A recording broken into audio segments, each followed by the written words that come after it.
በጥንቱ የግሪክና የሮም ዓለም የሴቶች እጥረት ነበረ። በየመቶ ሴቶች 140 ወንዶች ይገኙ ነበረ። ሌሎቹ ሴቶች ምን ሆኑ? የተሳሳተ ጾታ ወይም ሴት ሆነው በመወለዳቸው ብቻ እንዲሞቱ ተጣሉ ወይም ይጣሉ ነበር። በመጀመሪያው ክፍለ ዘመን አንድ ባል ለነፍሰ ጡር ሚስቱ የጻፈው ደብዳቤ ለሚስቱና ለሚወለደው ወንድ ልጅ ያለውን ጥልቅ ፍቅር እንዲሁም ለምትወለደው ሴት ልጅ ያለውን ግዴለሽነት በጉልህ ያሳይ ነበር። የወንድ ልጃችንን ነገር አደራ እልሻለሁ። እኔ ወደ ቤት ከመመለሴ በፊት ብትወልጂ ወንድ ከሆነ አሳድጊው፣ ሴት ከሆነች ግን ጣያት፣ እንዳትረሳኝ ብለሽ ነበረ። እንዴት ረሳሻለሁ ውዴ፣ አይዞሽ፣ አትጨነቂ ይል ነበረ። በሮም የሮሙለስ ሕግ መሰረት አባት ሁሉንም ጤናማ ወንድ ልጆቹን ማሳደግ ነበረበት። ከሴቶች ግን የመጀመሪያውን ብቻ የማሳደግ ግዴታ አለበት። ሌሎቹ ደግሞ ተጥለው እንዲሞቱ ይደረጋል። ግሪካዊ ገጣሚ ፖሲዲፐስ 3ኛው ክፍለ ዘመን ላይ እንዲህ ብሏል። ሰው ድሃ ቢሆን እንኳን ወንድ ልጁን ያሳድጋል፣ ሀብታም ቢሆን እንኳን ሴት ልጁን ሜዳ ላይ ይጥላል። በዴልፊ ከተማ ከሚታወቁት 600 ቤተሰቦች መካከል ከአንድ በላይ ሴት ልጆች ያሳደጉት 6ቱ ብቻ ነበሩ። ቀሪዎቹ ሴት ሕፃናት እንዲሞቱ ተጥለው ነበረ። ሴት በመሆኗ ብቻ ለአንድ ሕይወት ዝቅተኛ ዋጋ መስጠት በጥንቱ ዓለም ብቻ የተገደበ አልነበረም።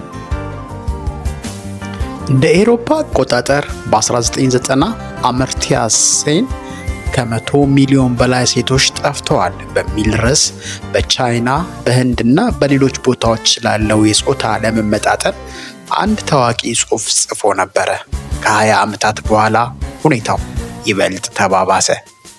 ማራ ህስተንዳል ተፈጥሯዊ ያልሆነ ምርጫ ወንድን ከሴት ማስበለጥና በወንዶች በተሞላ ዓለም ውስጥ ያለው መዘዝ የተሰኘ መጽሐፍ አሳትማ ነበረ። በኤዥያ ብቻ ከሴቶች ይልቅ ወንዶች ከ160 ሚሊዮን ይበልጣሉ። ጽንሱ ሴት መሆኑ ከታወቀ የመጣል እድሉ ከፍተኛ ነበረ።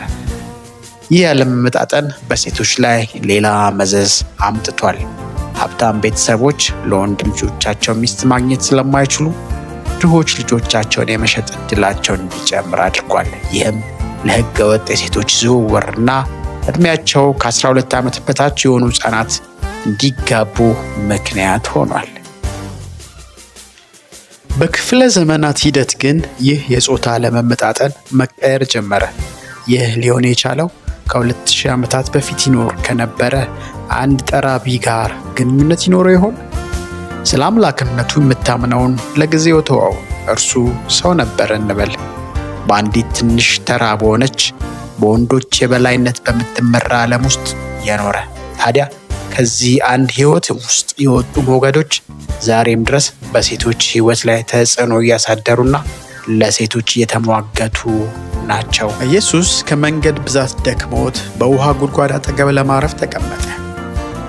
አንዲት ሳምራዊት ሴት ውሃ ለመቅዳት መጣች። ኢየሱስም የሚጠጣ ውሃ እንድትሰጠው ጠየቃት። ደቀ መዛሙርቱ ሲመለሱ ባዩት ነገር ተገረሙ። እዚህ ቦታ ያልተለመደ ነገር እየተከናወነ ነበረ። በዚያም ጊዜ ደቀ መዛሙርቱ መጡና ከሴት ጋር በመነጋገሩ ተደነቁ ይላል መጽሐፉ። በውይይቱ መካከል ኢየሱስ ይህች ሴት 5 ባሎች እንደነበሯትና አሁን አብራው የምትኖረው ሰው ግን ባሏ እንዳልሆነ ነገራት። ሊን ሆሄክ እንደሚሉት ብዙ የመጽሐፍት ቅዱስ ተርጓሚዎች ይህ ሲባል ሴቷ በስነ ምግባር ብልሹ ወይም ታማኝ ያልነበረች እንደሆነ አድርገው ያስባሉ። ነገር ግን በኢየሱስ ዘመን መፋታት በጣም አልፎ አልፎ የሚከሰት ነገር ነበር። ከዚህ ሴት ትዳሮች መካከል ስንቱ በፍቺ ስንቱ ደግሞ በሞት እንደተጠናቀቀ የሚያውቅ የለም። ሴት ልጅ ለፍቺ ጥያቄ መነሻ እንደሆነች የሚገልጽም ምንም አይነት የታሪክ መዝገብ የለም። በሌላ አነጋገር እሷ በዘመናዊ ትርጉም ተደጋጋሚ አግቢ አልነበረች። ይልቁንም በተደጋጋሚ ትተወች ተቀባይ ያጣች ሴት ነበረች። አሁን ያለችበት ትዳርም ቢሆን ለጾታዊ ደስታ ወይም ካዥዋል ሴክሹዋሊቲ ተብሎ የተደረገ ሊሆን ይችላል። አንድ ወንድ ዝቅተኛ ማህበራዊ ደረጃ ያላትን ሴት ቢፈልግ ቀድሞ ባለው ትዳር ላይ እንደ ቁባት ወይም እንደ ሁለተኛ ሚስት አድርጎ ሊያስቀምጣት ይችላል። ይህ ምናልባት እሷ በሕይወት ለመቆየት ያላት ብቸኛ አማራጭ ነበረ። የሚገርመው ግን የመጽሐፍ ቅዱስ ምሁራን የሴቲቱ ትዳር ታሪክ ከኢየሱስ ይልቅ በእጅጉ ያስጨንቃቸው መሆኑ ነው። ይህች ሴት ድሃ ነበረች። ውሃውን ራሷ መቅዳት ነበረባት። ኢየሱስ እንዲህ ያላት ነበረ፣ አውቅሻለሁ፣ ሴት መሆንሽን፣ ሳምራዊት መሆንሽን አውቃለሁ። ሕይወትሽ በጣም ከባድ እንደሆነ አውቃለሁ።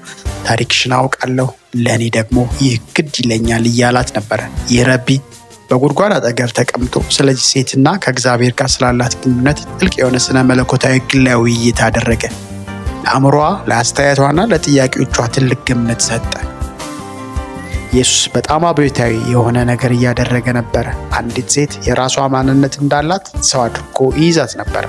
በኢየሱስ ዘመን የነበሩ ወንዶች የሴቶችን ማንነት በሕይወታቸው ውስጥ ባሉ ወንዶች የመተርጎም ዝንባሌ ነበራቸው። ይህም ዛሬ ለማሰብ እንኳን በሚከብድ ሁኔታ አለ። አንድ አሮጌ ታሪክ ልንገራችሁ።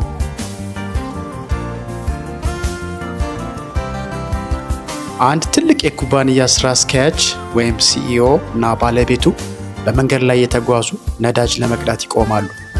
ስራ አስኪያጁ ወደ ውስጥ ሲገባ ባለቤቱ ከነዳጅ ማደያው ሰራተኛ ጋር ስታወራ ይመለከታል።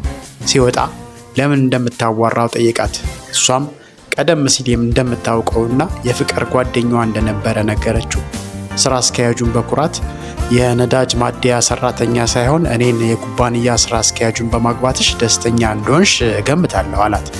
እሷም እንዲህ ስትል መለሰች፣ አይደለም፣ እያሰብኩ ያለሁት እሱን አግብቼው ቢሆን ኖሮ እሱ ዛሬ የኩባንያ ስራ አስኪያጅ ይሆን እንደነበረ፣ አንተ ደግሞ የነዳጅ ማደያ ሰራተኛ ትሆን እንደነበረ አለችው። የዚህ ታሪክ ችግር እርሷ ራሷ ለምን ስራ አስኪያጅ መሆን አልቻለችም የሚለው ነው። ይልቁንም ማንነቷን በባሏ ወይም በስልጣኑ ስም ከመፈለግ ይልቅ ለምን በነፃነትና በደስታ በክብር መስራት አልቻለችም ወይም አትችልም። አሁን ታሪኩ ተቀይሯል። ኢየሱስ ለሴቶች አዲስ ማህበረሰብ አቀረበ። ከዚህ በኋላ ኢየሱስ እግዚአብሔርን መንግስት ወንጌል እየሰበከና እየተናገረ በየከተማውና በየመንደሩ ያልፍ ነበር። 12 ደቀ መዛሙርቱ ከእርሱ ጋር ነበሩ። እንዲሁም አንዳንድ ሴቶች፣ መግደላዊት የምትባል ማርያም፣ የሄሮድስ ቤት አዛዥ የጉዛ ሚስት ዮሐና፣ ሶስናም ሌሎችም ብዙዎች ነበሩ። እነዚህ ሴቶች በገንዘባቸው ያገለግሉ ነበረ። ይህ ዝግጅት በጥንቱ ዓለም ምን ያህል አስደንጋጭ እንደነበረ ልንዘነጋው እንችላለን። ሴቶች ከወንዶች ጋር አብረው አይጓዙም ነበር። እንዲያውም ቤት ውስጥ ብቻ እንዲቀመጡ ይበረታቱ ነበር። በግሪክ ሀገር የሄሌኒስቲክ ተውኔቶች በአብዛኛው በሴት ባሮችና በጋለሞታዎች የተሞሉ ነበሩ። ምክንያቱም ተውኔቶቹ የሚቀርቡት ከቤት ውጪ ሲሆን የተከበሩ የከተማ ሴቶችና ወጣት ልጃገረዶች ግን ከሰው ዓይን ርቀው ቤት ውስጥ እንዲቆዩ ይጠበቅ ነበር። ኢየሱስ ግን ሴቶችና ወንዶች አብረው እንዲጓዙ፣ እንዲማሩና እንዲያገለግሉ አድርጓል። በወቅቱ ምን አይነት ወሬዎች ይናፈሱ እንደነበረ እስቲ ያስቡ። ወጪዎቹን የሚሸፍኑት ሴቶች ነበሩ። ምናልባትም ልብ ብላችሁ እንደሆነ ከነዚህ መካከል ዮሐና የተባለች ሴት ትገኝበታለች። ባሏ ኩዛ ደግሞ የሄሮድስ የቤት አዛዥ ነበረ።